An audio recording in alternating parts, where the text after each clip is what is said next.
시편 18편 1절에서 3절까지의 말씀 3절밖에 되지 않기 때문에 우리 한 목소리로 읽도록 하겠습니다. 나의 힘이신 여호와여, 내가 주를 사랑하나이다. 여호와는 나의 반석이시요 나의 요새시요 나를 건지시는 이시요 나의 하나님이시요 내가 그 안에 피할 나의 바위시요 나의 방패시요 나의 구원의 뿌리시요 나의 산성이시로다. 내가 찬송받으실 여호와께 아뢰리니 내 원수들에게서 구원을 얻으리로다. 아멘. 김성진 목사님 나오셔서 나의 힘이 되신 여호와여 라는 제목으로 말씀 전해주시겠습니다.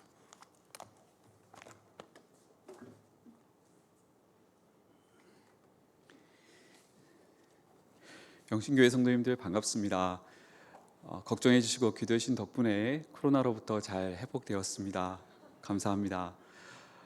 우리는 코로나 팬데믹에 이은 전쟁과 지구온난화 그리고 어려운 경제 상황과 저출산 등의 문제로 힘든 시간을 보내고 있습니다.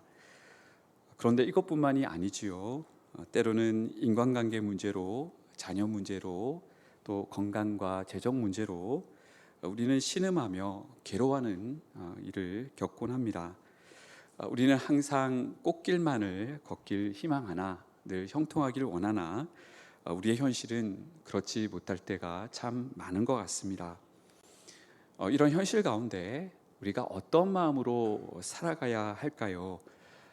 하나님 말씀, 곧 성경이 이에 대한 해답을 우리에게 주고 있는데 이 시간 상반된 길을 걸어간 성경의 두 사람 이야기를 살피며 함께 은혜를 받고자 합니다.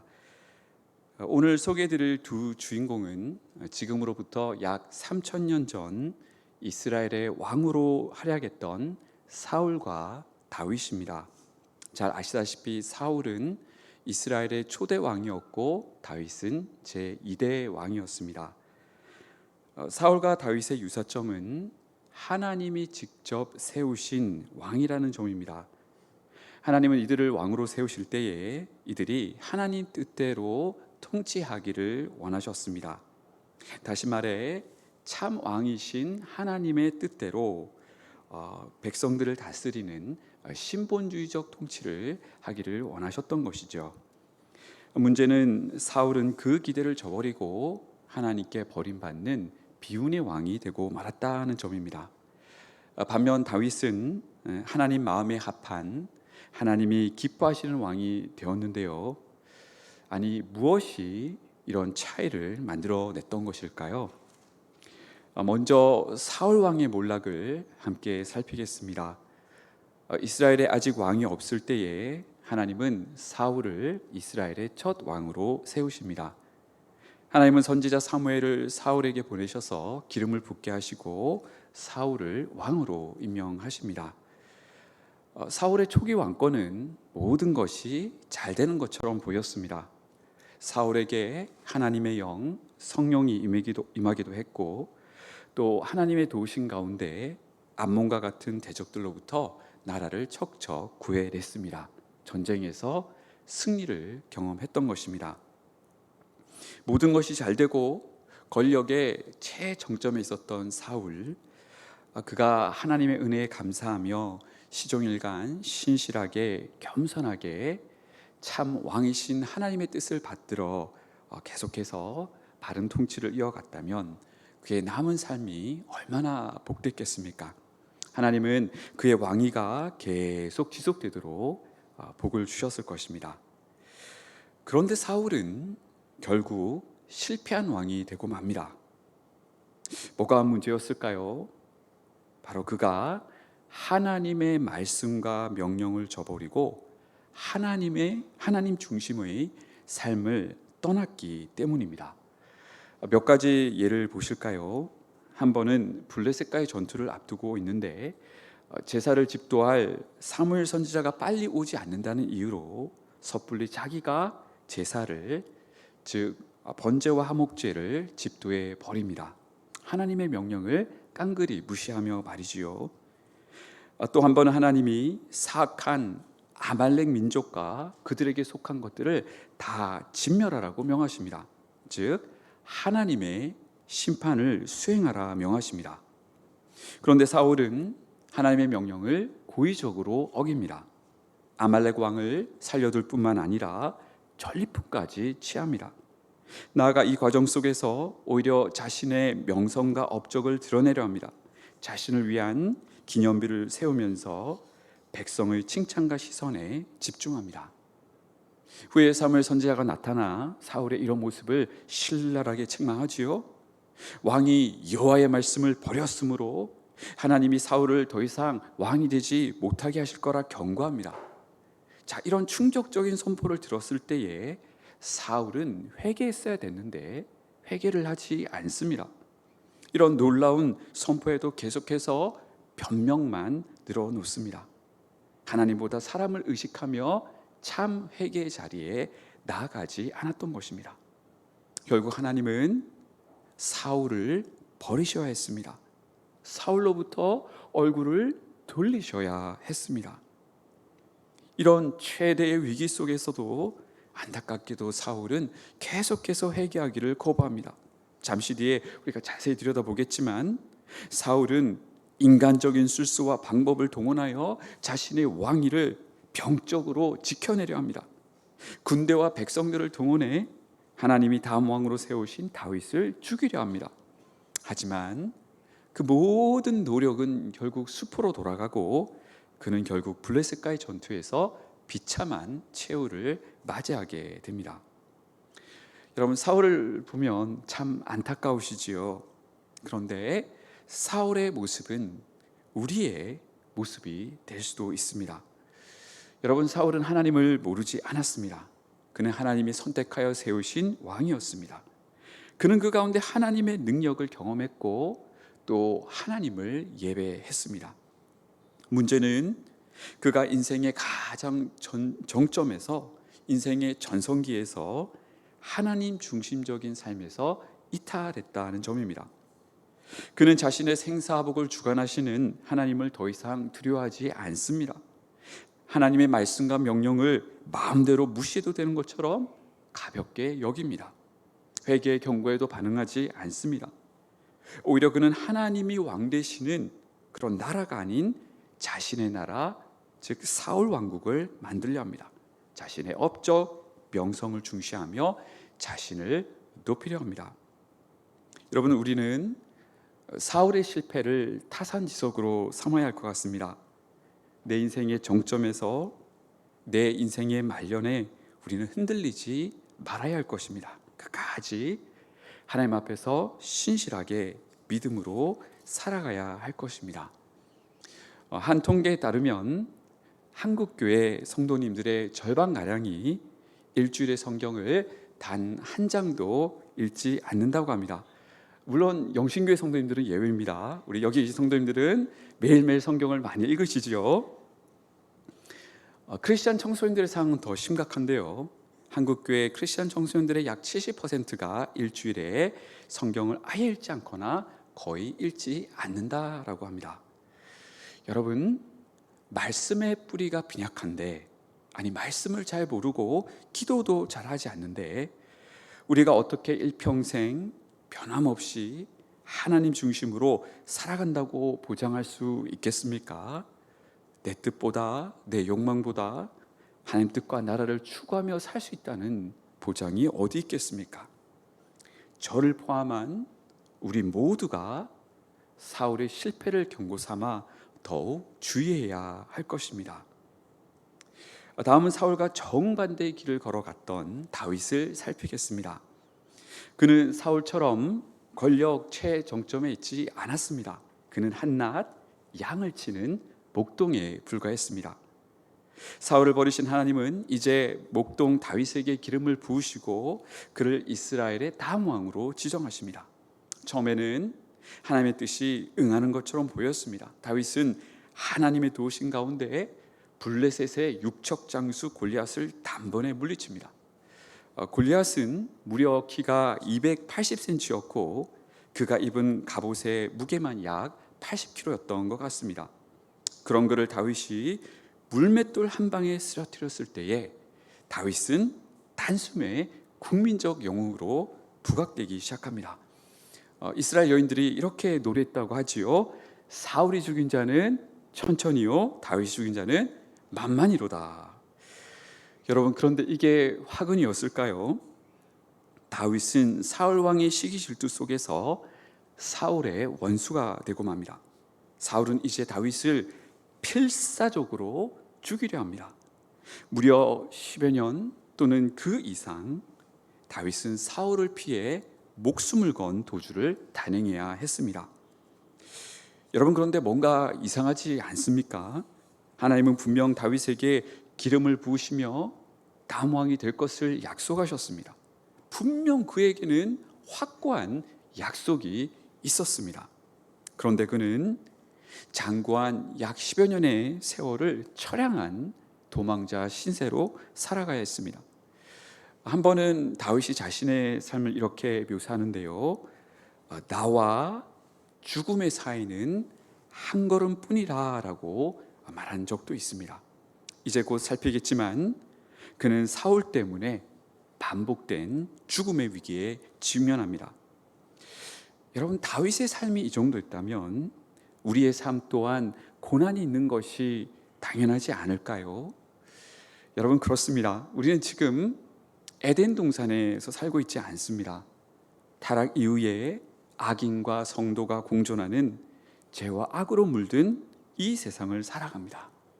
주님 재림시 있을 그 만물의 온전한 구속 전까지는 우리는 고난으로부터, 역경으로부터 자유로울 수가 없을 것 같습니다. 자, 그럼 우리의 관심은 사울이 야기한 이 위기 가운데 다윗이 과연 어떻게 반응했냐는 것입니다. 여러분, 성경은 다윗이 어떻게 반응했는지를 특히 시편을 통해서, 구약 시편을 통해 우리에게 자세히 알려주고 있습니다. 자, 그런 위기 앞에서, 생사기로 앞에서 하나님께 기도합니다. 하나님을 굳건히 붙듭니다. 다윗의 이 주옥 같은 시편의 기도문들이 기록되어서 이것이 우리의 모범 기도문으로 그대로 남아 우리가 유사한 어려움에 직면할 때 어떻게 반응하고 어떻게 기도해야 될지를 아주 상세히 우리에게 가르쳐주고 있습니다. 관련 본문들을 살피면서 이를 함께 묵상해 보겠습니다. 자, 우선 사무엘상 19장에서 사울은 다윗을 죽이기로 작정합니다. 당시 다윗은 왕궁에서 수금을 연주하고 있었는데 다윗을 심히 미워한 사울은 창을 던져 그를 죽이려 합니다. 다윗은 급히 그 자리를 박차고 나오지요. 그리고 우선 자기 집으로 피신합니다. 그런데 느낌이 심상치 않습니다. 특히 다윗의 아내 미갈이 사울 왕의 군대가 자신들의 집을 에워싸고 다윗을 죽이려 할 것 같다라는 느낌을 받습니다. 그래서 그는 급히 다윗을 창문을 타고 내려가게 도와주게 되는데, 그래서 다윗은 도망가게 되는데, 아니나 다를까 사울의 군대가 곧 다윗의 집에 들이닥칩니다. 간만의 차로 다윗은 목숨을 구합니다. 자, 이 첫 번째 위기 때 다윗이 기도했던 내용이 시편 59편에 기술되어 있는데요. 시편 59편의 표제를 보시면 사울이 사람을 보내어 다윗을 죽이려고 그 집을 지킨 때인데 1절부터 3절까지의 기도문을 우리 다윗의 마음으로 함께 읽겠습니다. 시작. 나의 하나님이여, 나의 원수에게서 나를 건지시고 일어나 치려는 자에게서 나를 높이 드소서. 악을 행하는 자에게서 나를 건지시고 피 흘리기를 즐기는 자에게서 나를 구원하소서. 그들이 나의 생명을 해하려고 엎드려 기다리고 강한 자들이 모여 나를 치려하오니 여호와여, 이는 나의 잘못으로 말미암음이 아니요 나의 죄로 말미암음도 아니로소이다. 나를 건지시고 나를 구원하소서. 다윗은 기도하는 마음으로 계속 도주했을 것입니다. 참고로 이스라엘의 지도를 통해 우리 다윗의 여정을 상세히 살피도록 하겠습니다.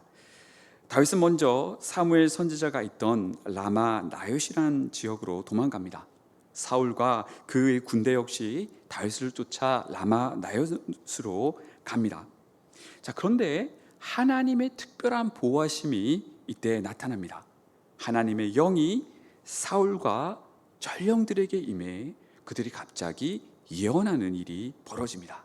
그 결과 다윗을 해치지 못합니다.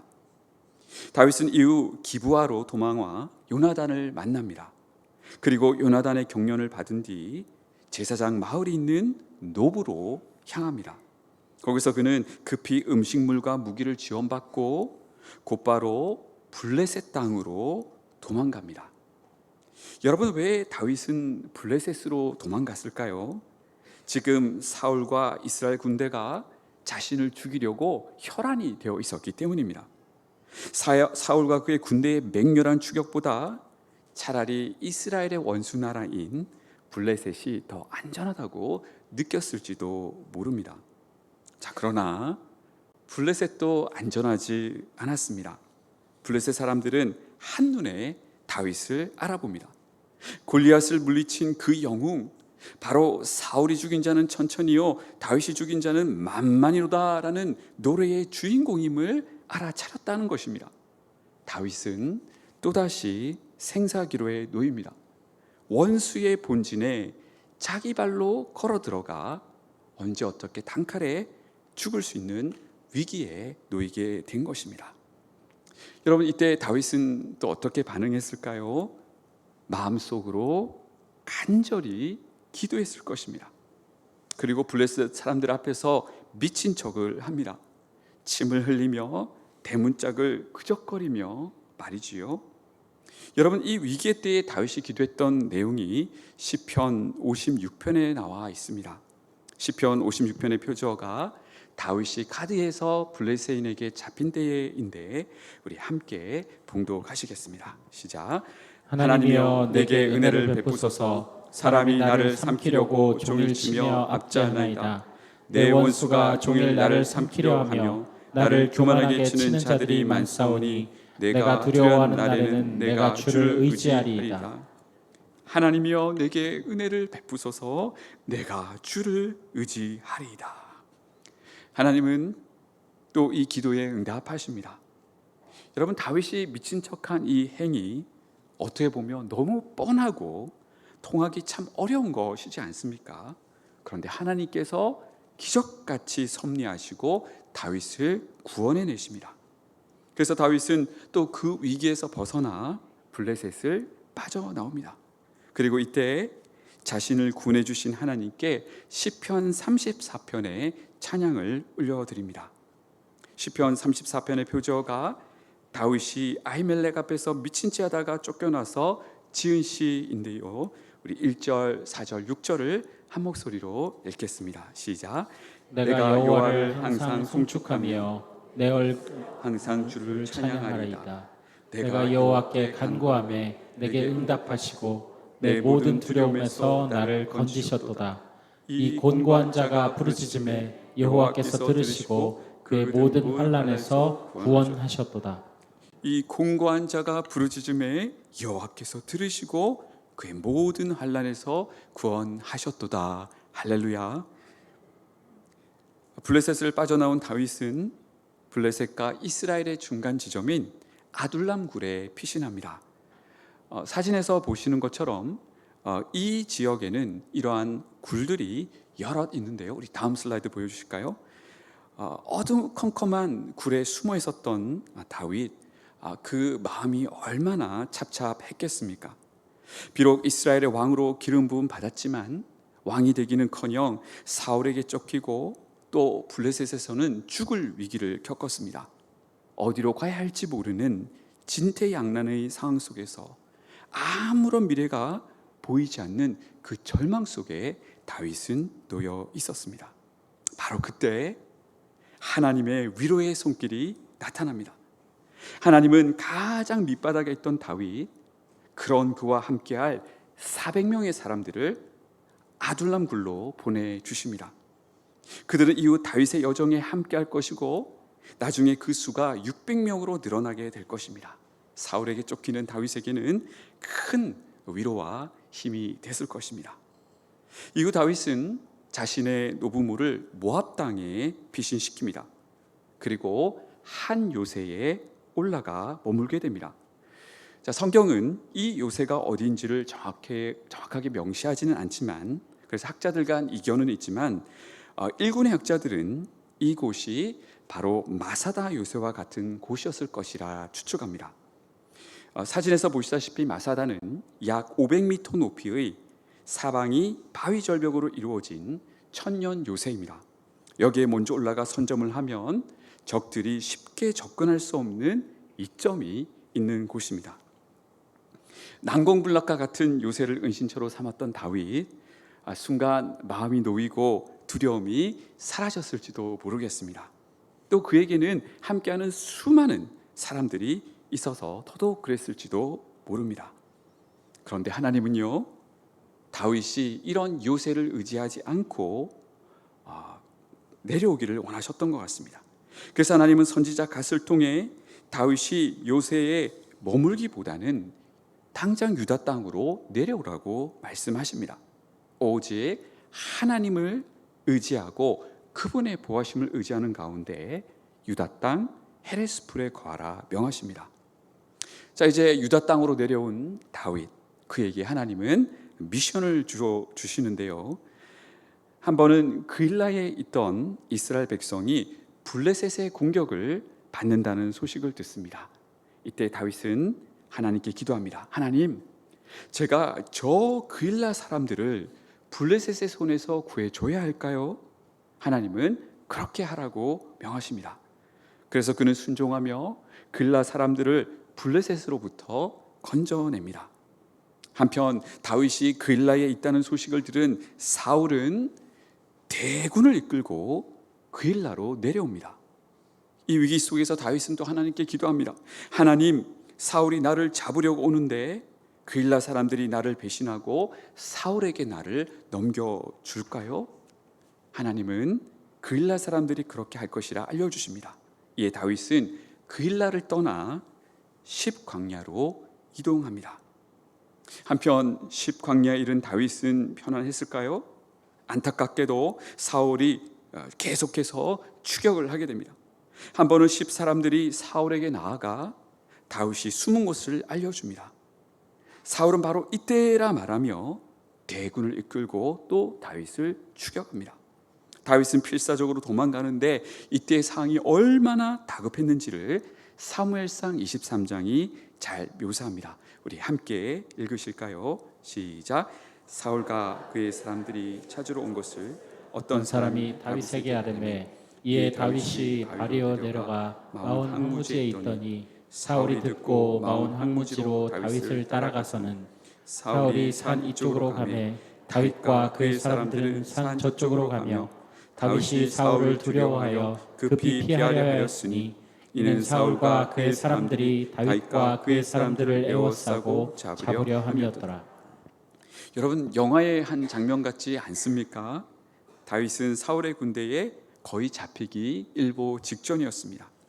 나와 죽음의 사이는 한 걸음뿐이다 라는 그 표현을 정말 실감케 하는 상황입니다. 여러분, 이러한 위기가 몰려올 때에 다윗은 또 어떻게 반응했을까요? 시편 54편이 이를 잘 보여줍니다. 이 시의 표제어가 10사람이 사울에게 이르러 말하기를 다윗이 우리가 있는 곳에 숨지 아니었나이까 하던 때인데요. 우리 1절부터 4절까지 다윗의 마음으로 함께 읽겠습니다. 시작. 하나님이여 주의 이름으로 나를 구원하시고 주의 힘으로 나를 변호하소서. 하나님이여 내 기도를 들으시며 내 입의 말에 귀를 기울이소서. 낯선 자들이 일어나 나를 치고 포악한 자들이 나의 생명을 수색하며 하나님을 자기 앞에 두지 아니하였음이니이다. 셀라. 하나님은 나를 돕는 이시며 주께서는 내 생명을 붙들어 주시는 이시니이다. 위기 가운데 하나님께 부르짖었던 다윗, 그런 다윗을 하나님은 또 개입하셔서 구원해 주십니다. 사울과 그의 군대가 다윗을 에워쌌을 무렵에 갑자기 한 전령이 사울에게 달려와 한 급한 소식을 전합니다. 지금 블레셋 사람들이 이스라엘을 침범했다며 사울과 그의 군대가 철수해서 급히 그곳으로 와야 하는 상황이라는 소식을 전합니다. 이에 사울과 그의 군대는 그 자리를 떠나게 되는데요. 여러분, 이것은 누가 봐도 하나님이 개입하신 사건입니다. 하나님 이처럼 다윗을 또 보호하십니다. 다윗은 이제 엔게디에 피신합니다. 바로 위의 사진이 사해 바닷가에 있는 엔게디의 모습입니다. 다음 화면 보여주실까요? 예. 또 어떤 사람이 사울에게 다윗이 엔게디에 있다라는 사실을 알려줍니다. 사울은 곧바로 3,000명의 대군을 준비해서 다윗을 추격하기 시작합니다. 참고로 엔게디에는 위와 같은 많은 굴들이 있는데 그중 한 곳에 다윗이 자신의 몸을 숨긴 것 같습니다. 그 동굴에서 다윗은 또 하나님께 간절히 기도했을 것입니다. 시편 57편의 표지어가 다윗이 사울을 피하여 굴에 있던 때인데요. 학자들은 이 시가 다윗이 엔게디의 굴에서 드린 기도인지 아니면 앞서 살펴보았던 아둘람 굴에서 드린 기도인지에 대해서는 의견이 분분합니다. 어쨌든 우리가 이 말씀을 또 함께 읽겠습니다. 시작. 하나님이여 내게 은혜를 베푸소서. 내게 은혜를 베푸소서. 내 영혼이 주께로 피하되 주의 날개 그늘 아래에서 이 재앙들이 지나기까지 피하리이다. 내가 지존하신 하나님께 부르짖으며 곧 나를 위하여 모든 것을 이루시는 하나님께로다. 아멘. 하나님은 또 다윗을 도우십니다. 사울이 용변을 봐야 하는 일이 생겼는데 신기하게도 그 많은 굴 중에서 다윗이 숨어있는 그 굴로 들어옵니다. 여러분, 하나님의 섭리를 보십시오. 다윗은 단칼에 사울을 죽일 수 있었습니다. 하지만 하나님의 기름 부은 자인 사울을 하나님 손에 맡기며 사울의 옷자락만을 몰래 자릅니다. 사울이 멀리 갔을 때에 다윗은 굴에서 나와 소리치며 이 사실을 사울에게 알립니다. 사울은 자신을 죽일 수 있는 조로의 찬스에도 자신을 선대하는 다윗을 바라보며 순간 부끄러웠을 것입니다. 그리고 일시적으로 뉘우치며 다윗에게 물러갑니다. 이후 다윗은 바람 광야로 피신합니다. 그리고 다시 십 광야로 돌아옵니다. 자, 그런데 또 어떤 사람이 사울에게 가서 다윗이 십 광야에 있다는 사실을 알립니다. 사울은 3,000명의 대군을 이끌고 다윗을 다시 추격합니다. 이 위기 상황 속에서 다윗은 또 하나님께 기도했을 것입니다. 또다시 하나님의 손길이 나타납니다. 하나님은 사울과 3,000명의 대군을 깊은 잠에 빠지게 하십니다. 이때 다윗은 사울 진영 중앙으로 유유히 걸어 들어가 사울 곁에 있던 창가 물병을 가지고 나옵니다. 그리고 멀찌감치 떨어진 곳에서 사울과 그의 군대를 깨우고 자신이 사울의 창가 물병을 가지고 나왔음을 알립니다. 사울을 단칼에 죽일 수 있었지만 여호와의 기름 부은 받은 자이기에 그렇게 하지 않았음을 밝힙니다. 사울은 또 부끄러웠을 것입니다. 그리고 자신의 행위를 일시적으로 뉘우치며 철수합니다. 다윗은 언제 어떻게 돌변할지 모르는 사울을 피해서 이제 마지막으로 블레셋으로 망명합니다. 블레셋 왕은 다윗과 그와 함께한 사람들을 환영하는데 아마도 그들을 용병으로 받아들이려고 했던 것 같습니다.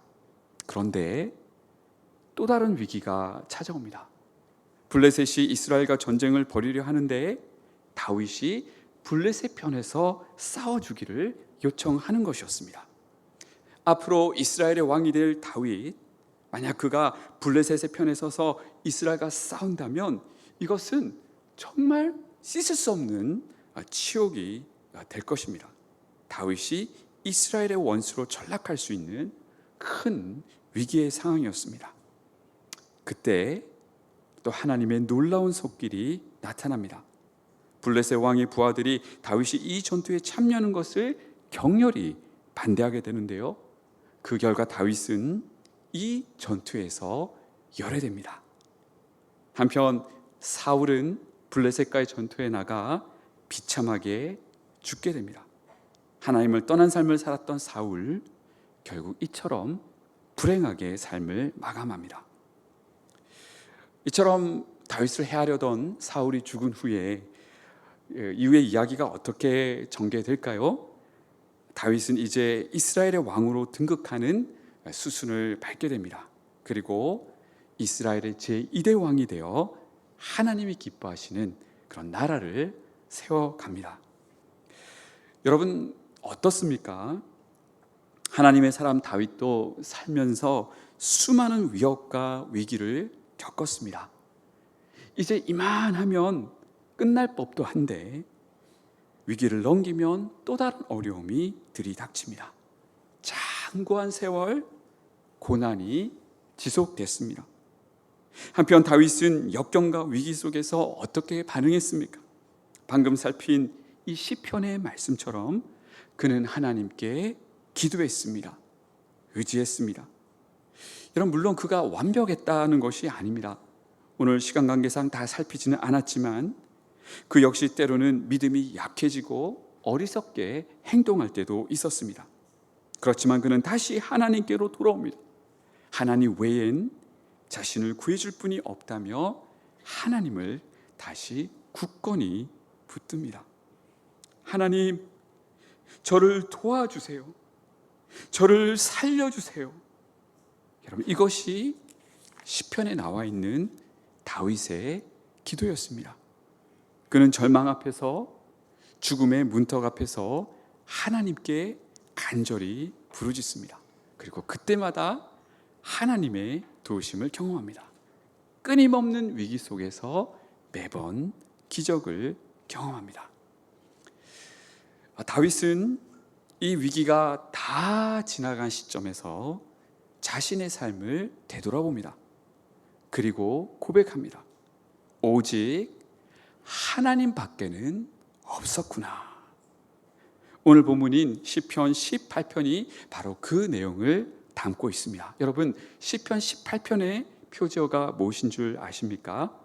여호와께서 다윗을 그 모든 원수들의 손에서 그리고 사울의 손에서 건져주신 날에이지요. 다윗이 뭐라고 고백했는지를 우리 함께 읽어보겠습니다. 시작. 나의 힘이신 여호와여, 내가 주를 사랑하나이다. 여호와는 나의 반석이시요 나의 요새시요 나를 건지시는 이시요 나의 하나님이시요 내가 그 안에 피할 나의 바위시요 나의 방패시요 나의 구원의 뿌리시요 나의 산성이시로다. 내가 찬송받으실 여호와께 아뢰리니 내 원수들에게서 구원을 얻으리로다. 아멘.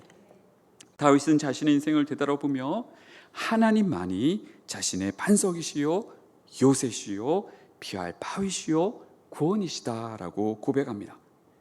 견고한 요새가 아닌 자신과 함께한 그 많은 사람들이 아닌 다시 말해 자신의 힘, 지식, 학벌, 인맥, 경험 등이 아닌 하나님만이 진정한 자신의 피난처요 도움이시라고 고백하는 것입니다. 여러분 이것이 다윗의 최후의 고백이었습니다. 사랑하는 여러분, 우리는 어려움 앞에서 어떻게 반응합니까? 크고 작은 문제를 만날 때에 누구부터 찾으십니까? 먼저 하나님 앞에 엎드려 도우심을 구하십니까? 아니면 문제를 해결해 줄 사람, 인맥, 지연, 학연, 혈연부터 찾으십니까? 도저히 내 힘으로 내 머리로 안 되는 인생의 문제 앞에 우리는 창조주 되시고 아버지신 하나님을 바라보고 의지해야 할 것입니다. 나아가 우리는 우리의 자녀들이 하나님만을 의지하는 자로 이끌어야 할 것입니다. 여러분 우리 아이들이요 인생에서 겪는 어려움이 대학 입시가 전부가 아닙니다. 그 이후에도 넘어야 할 위기와 풀어야 할 난제들이 수도 없이 많이 쌓여 있습니다. 우리 부모님께서 아이들의 인생을 다 책임질 수 없습니다. 우리 아이들이 스스로 하나님께 나가 기도하며 그 문제를 해결하는 방법을 가르쳐 주셔야 합니다. 그러기 위해서는 부모님이 먼저 하나님을 의지하는 모습을 보여주셔야 합니다. 부모님이 먼저 하나님을 삶의 주인으로 삼는 하나님 중심적인 삶을 사셔야 합니다. 말씀을 가까이 하고 예배에 힘쓰며 하나님 앞에 기도로 엎드리는 모습을 보여주셔야 합니다.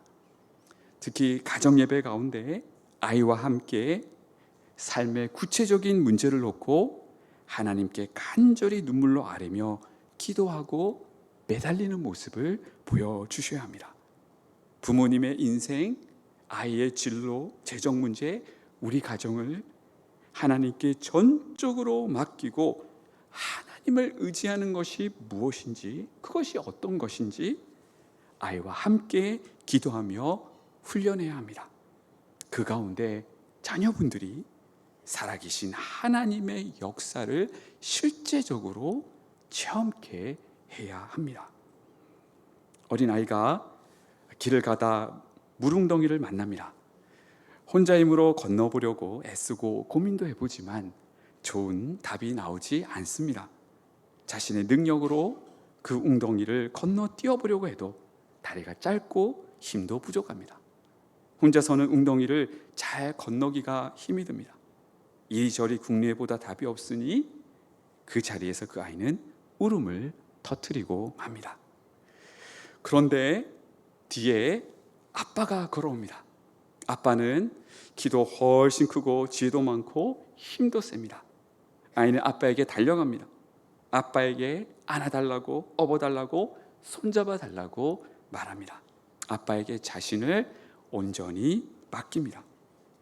아빠가 자기보다 힘도 세고 능력과 지혜도 많아 자기를 가장 안전하고 좋은 방법으로 도와줄 것을 굳게 믿기 때문입니다.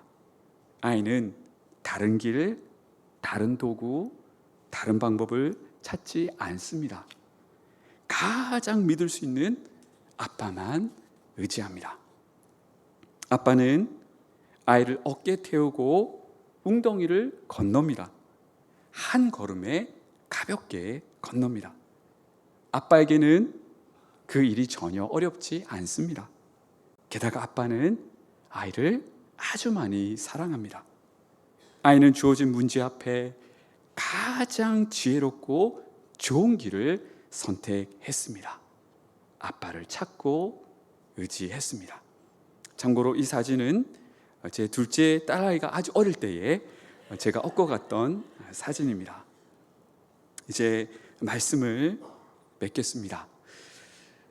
사울과 다윗의 이야기는 우리가 어떤 삶을 살아야 할지를 보여줍니다.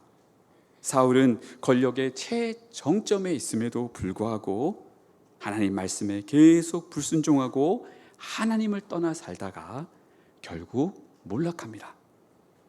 반면 목동 다윗은 하나님을 의지했습니다. 때로는 흔들리고 연약했지만 실수도 했지만 다시 하나님께 돌아와 하나님을 끝까지 붙들며 나아갔습니다.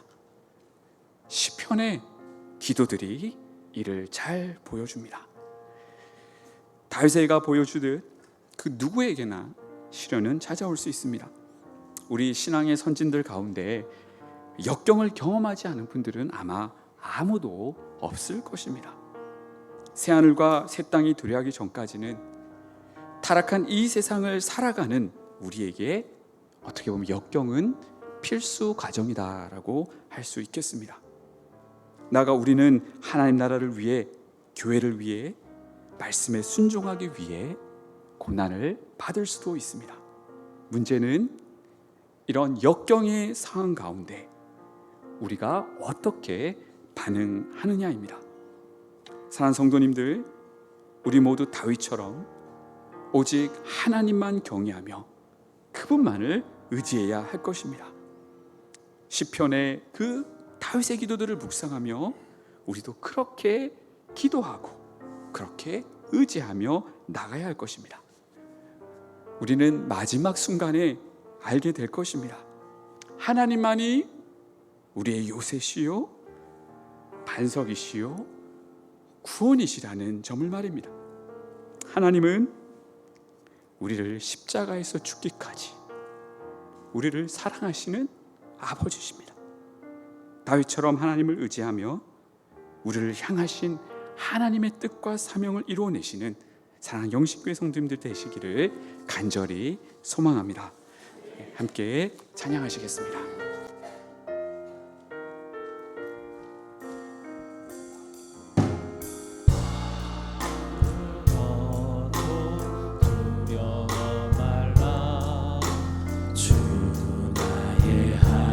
님이 지켜주시네. 놀라지 마라, 겁내지 마라.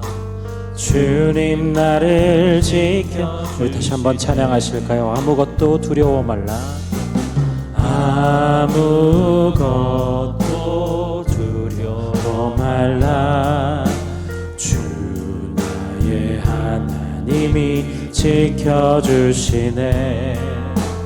놀라지 마라, 겁내지 마라. 주님 나를 지켜주시네. 내 맘이 힘에 겨워, 내 맘이 힘에 겨워 지칠지라도 주님 나를 지켜주시네. 세상의 험한 풍파 몰아칠 때도 주님 나를 지켜주시네.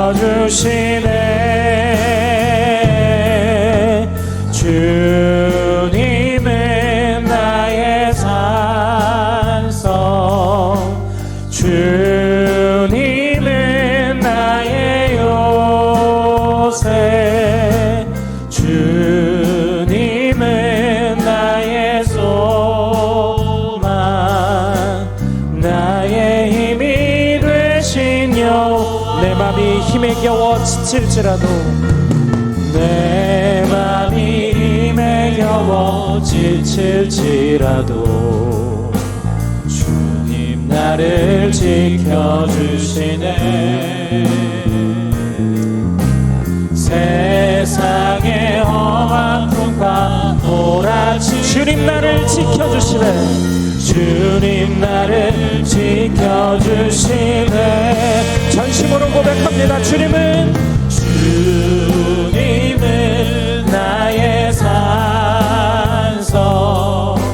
주님은 나의 요새,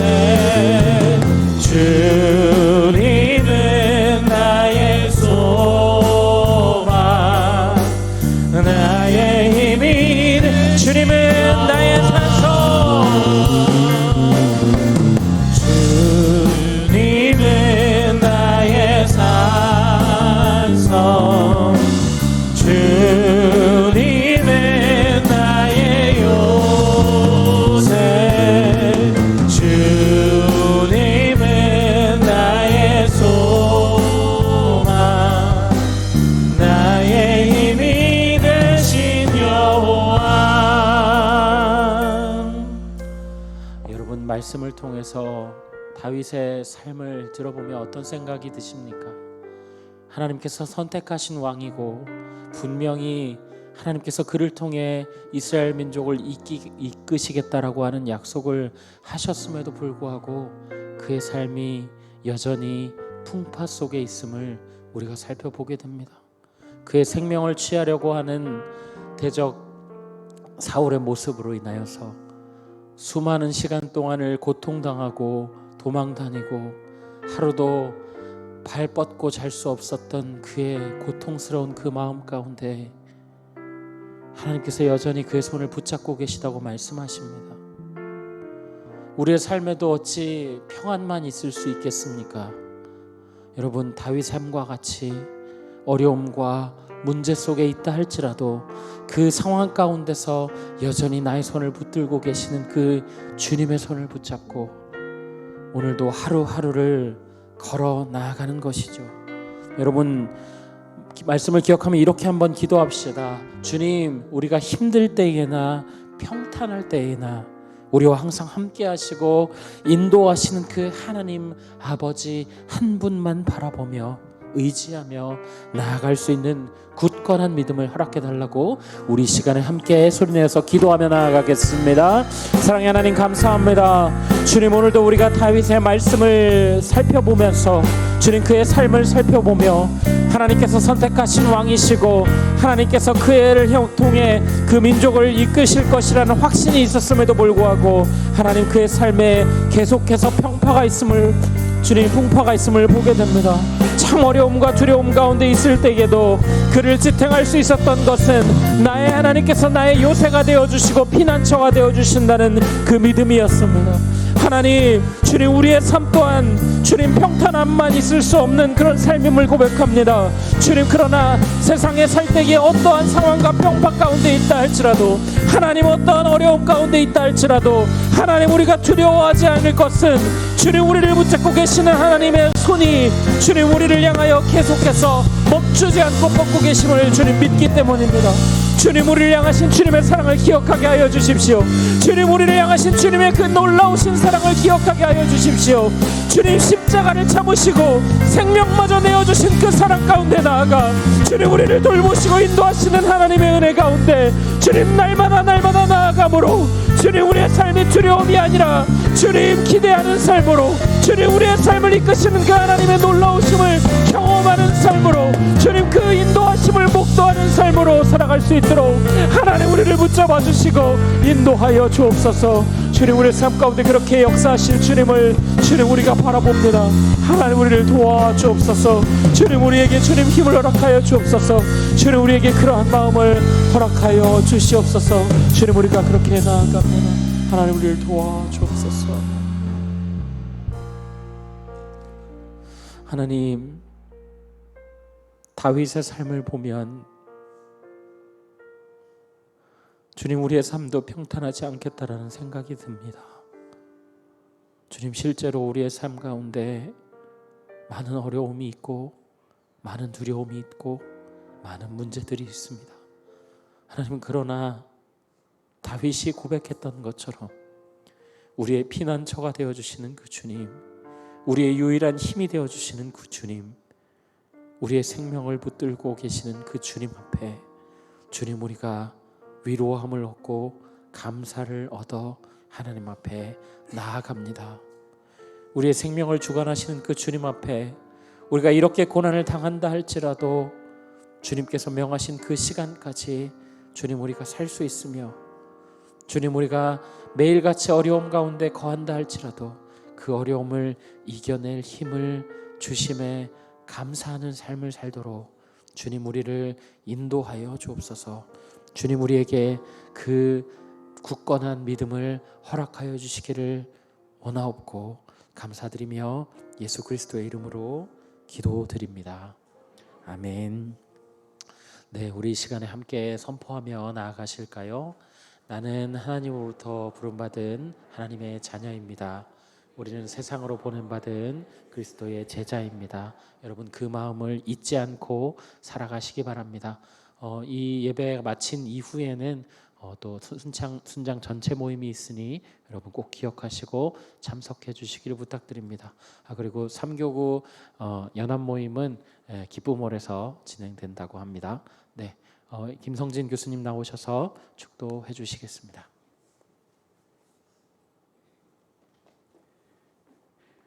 지금은 우리 주 예수 그리스도의 은혜와 하나님의 크신 사랑과 성령님의 교통하시고 위로하시는 은혜가 영신교회 성도님들 가운데 영원히 함께할지어다.